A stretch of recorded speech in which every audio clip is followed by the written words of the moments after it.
Hello, welcome to another video and happy kind of nearly Easter time. I'm filming this to schedule it for the weekend before Easter because this is going to be a recommendations video for books to read over the Easter break. There is a 4-day weekend in the UK and I have personally taken a week after it off as well because I can get some ridiculous amount of holiday time for literally like 4 days of my own work holiday. So I have like a week and a bit off. Very excited. So I thought it would be fun to recommend some books to read over the break if you have 4 days, if you have a whole week, whatever you've got. These are some books that hopefully you would find fun to read over the break. There's no real theme to what these books have in them. They're not like Easter or spring themed or anything. In fact, quite a lot of them probably have a couple of darker moments in them, but I thought they would be fun to recommend, and I haven't done, well, it feels like I haven't done a recommendations video for a while, have I? I don't know anymore, but I'm just gonna jump straight in and recommend you these books. First up we have All Our Hidden Gifts by Caroline O'Donoghue. This is a YA fantasy contemporary. I think it's gonna be a trilogy. There's 2 books out at the moment. This takes place in a small town that follows our main character whose best friend or ex-best friend has gone missing, and she believes there's something more to it than people are thinking there is, and it's all linked to tarot cards and magic. This magic system is very earthy magic and it's really interesting to read about. We see the introduction of this magic in book 1, and then in book 2 we see a lot more from this magic as well. There's different types of magic within this, and I just think it's a really good fun story. Out of the 2 that I've read, I prefer the first one, and I'm intrigued to see where the third one takes this book, because we're seeing these characters age and go on to the next stage in their life and look at colleges and things and what that means for them. So I'm intrigued to see how that story progresses into book 3 and where we see them there. But this one is very much taking place in a school environment where we see the characters coming to terms with this magic, forming new friendships and forming new relationships, and it's just really good fun.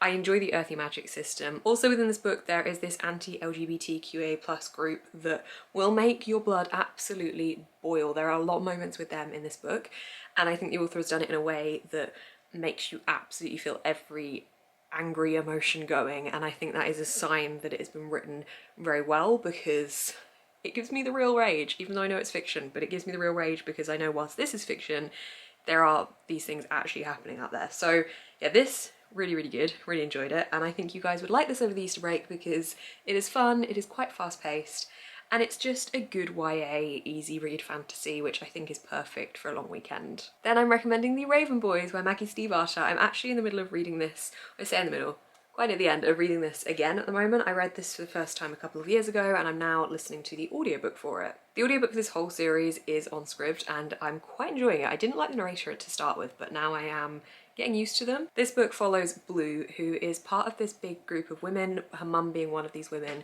who are psychics / connectors to the spiritual world. And Blue meets the Raven Boys, who are looking for this old Welsh king, and it's all linked to ley lines. And this book combines the 2 stories together and has this really cool magic system that I don't know if I've ever read anything quite like this magic system. Again, similar to All Our Hidden Gifts, this kind of has more of a natural earthy magic about it and definitely talks a lot about nature and things as well, linking to these ley lines. This is somewhat dark academia. It's not like fully within the genre, but we do see an education-y theme to it with definitely dark themes running through that as well. The boys all go to this private school and that definitely comes into the story a couple of times, along with the teachers at that school occasionally as well. But generally I'm just really liking this, and I don't think I've talked about this in a video to my memory. I might have mentioned it occasionally, but I've been talking about this a lot this week obviously because I'm reading it, so I'm mentioning it in my vlog. But I think it's good fun, and I've never continued on with the series past book 1, so I'm really excited to do that. But if you're looking for a good book, especially audiobook, then I would highly recommend this. Funny that I'm recommending the audiobook because initially when I started listening to it I did not like the narrator. Their voice was not clicking with me very well, but now I'm not like necessarily enjoying the narration as such, but I'm getting on a bit better with it and I am really enjoying the book, so I think that definitely helps. So once I finish this one, I'm definitely going to move on to the next one in the series. Is there 4 in this series and then other books that stem off from it? I'm not 100% sure, but YA fantasy number 2 for your recommendations list. These aren't all YA fantasies, but just a couple of them happen to be. Then we have another YA fantasy. It is Cinderella is Dead by Kaylin Bayron. This is a Cinderella retelling, but is set 200 years after Cinderella has died, and we are seeing this really archaic ball tradition that is very much male-centric and not benefiting the women that go to this ball. And we see our main character go to this ball, but she doesn't want to attend because she thinks the girl she loves is going to be picked to marry somebody else. So this is following our main character, and the ball is the very initial part of that story, and then pushes us further into this retelling and how we're kind of analysing what is going on here, why this is wrong, the men getting the choices and all this kind of thing. And it's basically a feminist Cinderella retelling. There is more from Kaylin Bayer on that are different fairy tale retellings, and I haven't yet got to those ones, but I really enjoyed this one. I think I read this either last year or the year before. I can't actually remember when it came out. Let me have a look. Okay, it came out in 2020, so I'm going to assume maybe I read it then. But the atmosphere for this one definitely still sticks in my brain, which I think is always a good trait of a really good book. And yeah, this one is another YA fantasy, but it's a fantasy in a fairy tale retelling kind of way. So we have not the same kind of YA fantasy as the other two, but another YA fantasy for your Easter potential TBR recommendation-y thing. This next one is not a YA fantasy. It is Portrait of a Thief by Grace D. Lee. I'm actually waiting for my finished copy to arrive in the post. I think it's arriving today. Very excited. This is an ARC that was sent to me by the publishers, and oh my gosh, it's so good. This is an art heist novel. It follows 5 students who are enlisted to steal back some pieces of art that have been taken from China and put into Western museums. So their job is to take this art back and return it to where it belongs. And oh, it's so good. I love the character dynamics in this so much. I really enjoy heist stories for the fact that we get kind of different personality traits, in the sense of like one person's the getaway driver, one person's the hacker, that kind of thing. I think it's a similar reason as to why I enjoy books when there's certain magical powers that certain people have, but they're just was so many good things in this book. There was so many funny dry wit moments, but also so many really important moments that were talking about the origin of this art. There was also discussion of dysphoria in this book. Just generally, it ticked so many boxes of being just fantastic and just so addictive, but also was just a very different reading experience to anything I've read before, I think. I don't know how many heist books I've really read, to be honest, and that's probably more on me. Obviously something like Six of Crows is a big heist story, but this is not a fantasy heist. This is very much grounded within reality, but also in a kind of extreme way, because obviously we've got all these characters going to all these different cities, and in reading this book you feel like you're getting that travel experience as well. So not only is this just fantastic in terms of story, but also the atmosphere is great and you really feel like you're diving into these cities with these characters. I cannot praise this enough, and I would highly recommend picking this up, as apparently it is now out because my order has shipped. I can't remember the actual date it came out. I think it just says coming in April. So buy it, it's so good, it's so good. And I also really enjoyed all the references to the art as well and the discussion around that. It was so good. So good. Next up is not another YA fantasy, it is an adult thriller. This is The Paris Apartment by Lucy Foley, and I finished this one really recently. This is my favourite Lucy Foley book. I did not enjoy The Hunting Party as much by Lucy Foley, did enjoy The Guest List. This one though, so good! This follows a young woman who has come to Paris in search of her brother because she's got herself into a position where she needs his help. So she turns up at his apartment and he is not there as he promised he would be. So she figures she's going to look into this. No one else is taking it very seriously. She wants to find out what's happened to him. And this is a story of her figuring that out, whilst we also see moments from the past and the story as it's happening, but also what made it happen and the build up to the pivotal point within this book. I had so much fun with this. It was certainly slower paced at the start, however the last 150 pages was so good. At no point did I see the direction this was going in until the moment it was happening, and I think that is so fantastic for a thriller, because I read thrillers and constantly try and guess. I know not everyone reads them like that and some people don't want to try and guess, but I love trying to guess, and it's something of like an achievement for me to do that. And for me, I just didn't with this one. I just couldn't. It was so good and it was so cleverly done, and I think that this will be really enjoyed by any thriller fan. I know I've seen a couple of people not speak so highly of this one, and I don't know if that's because of the pacing, and at times it did feel like it was trying to get somewhere but wasn't there yet. But I think for me, the last 150 pages sealed the fate of this book for me.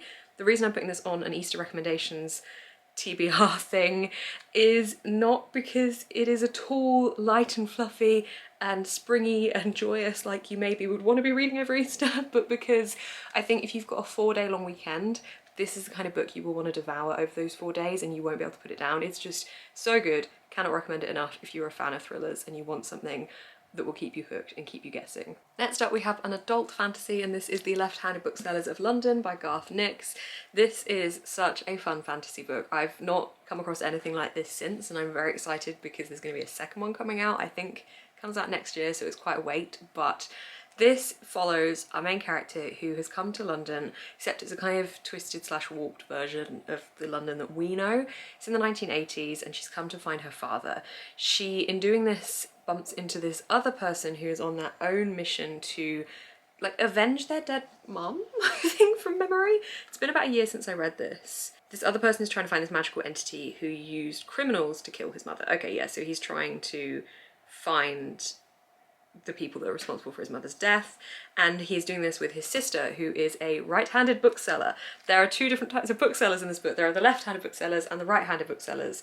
Each has their own kind of special things that they're known for. The left-handed booksellers are the booksellers who are going to do the fighting, and the right-handed booksellers are the ones that are known for their intelligence and more the plotting and the planning.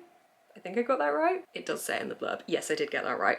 And yeah, our main character is a left-handed bookseller and his sister is a right-handed bookseller, and we see our main character get involved in this world, and maybe she was linked to this all along as she tries to find her father and the two missions overlap each other. This is such a fun magic system, and I love the way that it involves this bookselling element to it and this kind of ruse almost that is surrounded by this magic system, and it just felt really unique and really good fun, and I haven't seen enough people talking about this, so this is 100% going to be one I recommend to you. If you are into fantasy at all, if you like kind of modern day-ish fantasy and not necessarily like old world fantasy, then this one might be right up your street. It is set in the 80s, so it's not like modern day, but you get what I mean. It's really good fun. I really liked it. Finally, my last book to recommend to you is another YA fantasy. I had not read any YA fantasy this year, I don't think, until I read this book, and oh, it was so much fun. It reminded me that actually I probably need to read a couple more YA fantasy this year because I just haven't been reaching for them as much, and I don't know why. That book is Only a Monster by Vanessa Len. If you've been watching my weekly reading vlogs, you will see me raving about this book. It's so good. This follows the other side of what we would normally see in a kind of hero story. We follow the monsters, who are not monsters at all, and they are being chased and attacked by these monster hunters, but our main character specifically has had a bit of a romantic thing with one of the monster hunters before she knew he was a monster hunter and he knew she was a monster, and obviously when they find out that that's not a great situation. That is the rough idea of the blurb. I'm not going to tell you more about this book because there is a huge element of this that is not on the blurb at all, so will be more of a surprise, and I don't want to ruin that for anybody. But the way that this book goes and the direction it takes makes it very addictive, very compelling, very interesting. I really enjoyed these characters.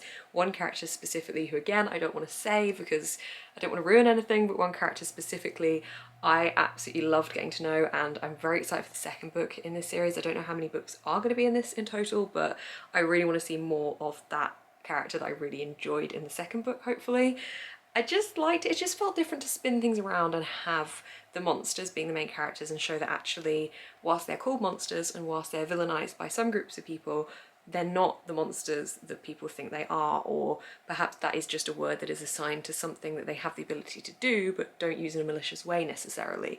And it's not a word that describes all of them as well. And it was so good. I keep saying that, I'm just like, it's so good, everything's so good. But hey ho, that's the vibe of today's video. I really love this one. If you're looking for a fun fantasy, it's a very quick read because you won't be able to put it down in the middle and at the end. Then I would definitely recommend checking out Only a Monster by Vanessa Len. So that is it for my Easter recommendations video. I hope you enjoyed these recommendations. I'm always struggling to try and pick out books that I don't always talk about, and I know that some of these are going to have been featured in other videos, but I think because when a book really stays with me and has that kind of effect, I always just want to talk about it loads, so that is why you probably see some repeats, but hopefully these ones are a little bit different today. Thank you so much for watching this video. I apologise that it made no sense in terms of these being Eastery reads, but my logic was picking fun reads for you to read over the Easter break. Could have gone down a route of picking like books about new beginnings and things like that, but I mean, some of these kind of maybe have that element to them, I don't know. Thank you so much for watching this video. If you did enjoy, please do give it a thumbs up. Comment down below what your Easter read recommendations would be, and subscribe to see more of my face on your feed. I hope I've given you enough time if you did want to pick any of these up to be able to do so before the Easter weekend. That's kind of why I wanted to put this out a week earlier, just in case you did think any of these looked fun to pick up. Yeah, I think that's everything. Oh, you'll also find a link below to my Patreon, which is where I do extra content. There's lots of live shows and things happening this month, exciting times, podcasts, dedicated reading vlogs, book club, Discord, all sorts of fun things, all linked down below. Thank you so much for watching, keep smiling and stay positive.